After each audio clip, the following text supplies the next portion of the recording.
8 years in development, 2 development teams, 1 Miles McKenzie. Win? Hey everybody, welcome back to Fuzzpod Gaming. My name is Caleb, and today we're talking about that prime cut, finely aged Metroid that everybody seems all fired up about. I just beat Metroid Prime 4, and I wanted to get my thoughts out there while they're still fresh. Wouldn't really call this a full review, more like an impressions, so we'll go with Reviewpressions and coin that. Also, this video will be split into a non-spoiler section and a spoiler section, because I definitely want to address some of the main complaints I've heard, but I don't want to just shatter everyone's first experience in case you're trying to go in blind, because I'm considerate like that. Enough preamble, let's ramble.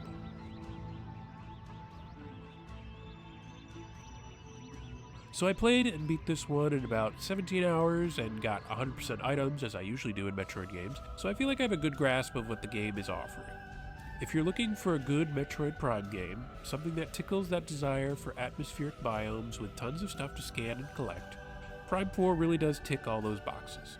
For the first 4 hours, I legit wasn't even really sure what people online were going on about, but we'll get there. The gameplay is exactly what you would expect from a Prime game, with Samus blasting and missiling her way through enemies. Yes, missiling, that's a thing. Jumping around interesting levels and vibing to the newest ancient species that left recordings everywhere, but now also with the addition of the much-touted psychic powers. Ooh. To be honest, while it is kind of a cool idea from a story perspective, it felt a bit like a way to just repackage some of the typical abilities you come to expect. Oh, it's not a lasso, it's a psychic lasso. Right. Still, this did allow them to experiment with both the level and puzzle design in fun ways that I appreciated, even if most of the puzzles were pretty easy. Also, we gotta talk about the look of this game. Keep in mind, I played on Switch 2, so my experience is that the game is freaking gorgeous to look at, possibly the best looking Switch 2 game to date. Every single level is just painstakingly crafted to suck you right in, with the FPS to back it up. This is what I want out of the next generation of Switch games right here.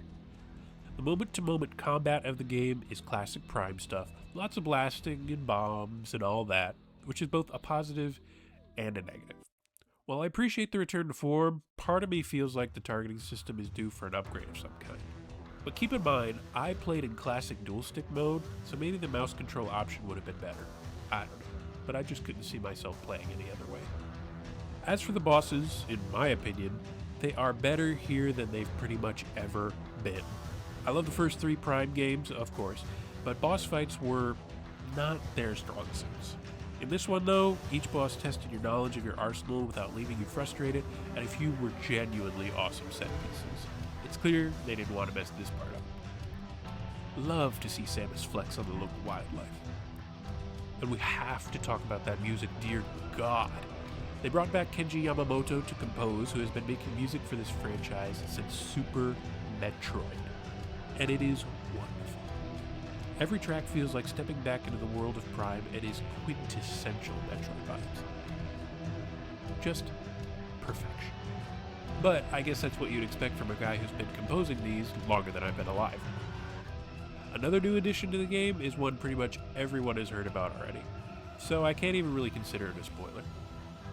That is, the bike Samus uses, Viola, to get from point A to point B. Personally, I think it's dope. Giving Samus a sweet bike to ride around and blast stuff on is a really interesting addition and allows them to break up certain levels in ways they couldn't before. It adds a new mode of gameplay, not just for transportation, but for combat and puzzles as well.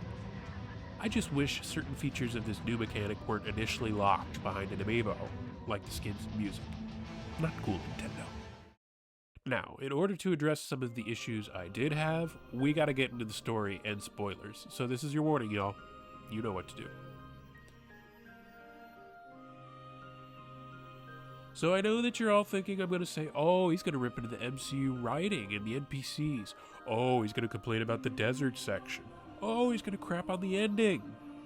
Well, you'd be wrong. Actually, I didn't really have an issue with those things.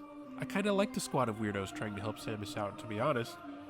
No, they weren't amazing or anything, but I think a lot of people have become so anti-cringe, they've kinda lost the plot. Like, yeah, Miles is an idiot, but so am I. I'm good. Yeah, Armstrong is a dork, but who wouldn't want to be Samus's best friend? Samus, it's really you. I don't even know what to say. Is this a new suit? It's amazing. I love it. I love it so much. Yes, sir. Can we not have dummies anymore in our games? Samus is our cool, hyper-competent bounty hunter, so having foils for her to stoically stare at as they yammer on feels fine to me. Plus, the sniper guy was awesome. Alright, how's that? Better? I can't see. In the desert? Really? Y'all would never survive the trenches of 1996 in Hyrule Field for the first time. I don't need it to be some open-world Ubisoft zone full of 100,000 pointless things to discover. I'm fine with it just being an area between areas. Though it did get a little annoying when enemies would randomly pop up when you're trying to do something, but that's a nitpick. No, my issue was with this guy. They made such a big deal out of him, like he was going to be this big, game-spanning threat, but he just kind of feels like he disappears after the opening. I know he has a few boss fights scattered around the game, but I barely felt like I knew anything about him by the time we hit that climactic final battle. Who is he? What does he even want? Revenge? I guess? Yeah, it's the secret ending or whatever, but you can't just dump exposition behind a 100% completion marker and call it a day. I need more. I need drama. Intrigue. And oh boy, that final battle. Its first phase is probably one of the worst bosses in the game, weirdly enough. And it ends the game on such a weird note when everything else leading up to it was so finely polished. It makes me wonder if they were feeling rushed by the end, which would explain the abrupt ending. It seems like they're going to continue on with Sylux as the villain moving into Prime 5, so I hope they really focus in on the potential rivalry between him and Samus. There's a lot of cool things they could do there, I just hope it doesn't get lost in the shuffle of another development hell. Overall, I'd say if you can tune out most of the noise and buzz around this game, you'll come away satisfied. No game is without its issues, and Prime 4 is no exception, but I thoroughly enjoyed my time with it, and I'm already planning my New Game Plus run. So, would I recommend it?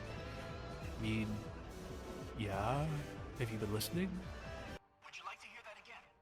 Miles, shut up.